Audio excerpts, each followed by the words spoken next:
Shalom shalom అనగా మీకు సమాధానము కలుగునుగాక.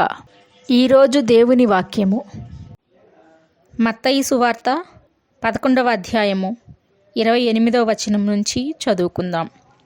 ప్రయాసపడి భారము మోసికొనుచున్న సమస్త జనులారా నా యొద్దకు రండి, నేను మీకు విశ్రాంతి కలుగజేతును. నేను సాత్వికుడను, దీన మనస్సు గలవాడను గనుక మీ మీద నా కాడి ఎత్తుకొని నా యొద్ద నేర్చుకొనిడి, అప్పుడు మీ ప్రాణములకు విశ్రాంతి దొరుకును.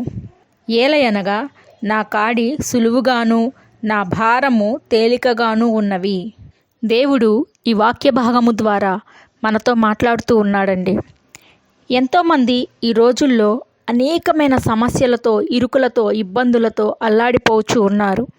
అయితే క్రీస్తు చిందించిన రక్తము ద్వారా, ఆయన పడిన శ్రమ ద్వారా అవన్నీ కొట్టివేయబడ్డాయి. ఆయన సమస్త జనులను పిలుస్తున్నాడు, నా యొద్దకు రండి, నా యొద్ద నేర్చుకొనుడి. లోకము నేర్పినట్లుగా కాదు, నా యొద్ద నేర్చుకున్నవారు సంతోషమును, సమాధానమును, నెమ్మదిని, ఆశీర్వాదమును కలిగి ఉంటారు అని ఆయన చెబుతూ ఉన్నాడు. నీకు నీవుగా ఎన్ని ప్రయత్నాలు చేసినా అవి ఎంతవరకు విజయాన్ని సాధిస్తాయో తెలియదు, కానీ క్రీస్తునందు విశ్వాసం ఉంచిన వారి జీవితాల్లో పరాజయం అనేది ఉండదు. ఆయన జయించినవాడు. ఆయన యొద్ద సాత్వికము కలిగి నేర్చుకునేవారు కూడా జయించేవారుగానే ఉంటారు. అందుకే ఈరోజు ఆయన పిలుపునిస్తున్నాడు, నీ కాడి ఆయన మీద పెట్టు, ఆయన కాడి నీ మీదకెత్తుకో.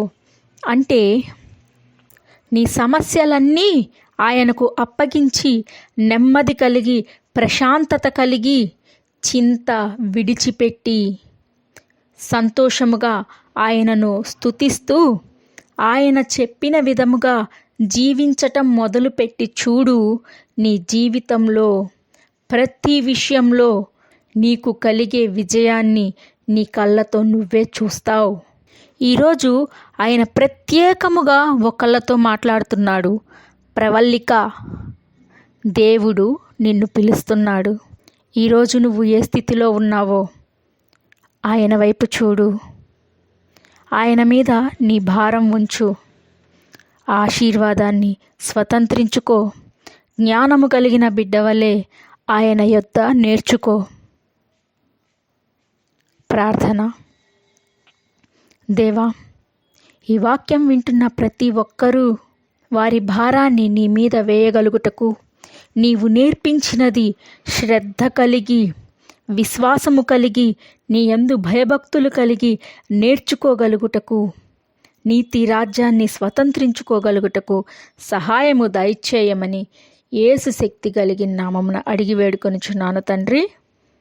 ఆమెన్. మీ ప్రార్థన అవసరతల కొరకు కింద కామెంట్ సెక్షన్లో మెన్షన్ చేయండి. మీ కొరకు ప్రత్యేకముగా ప్రార్థించటం జరుగుతుంది.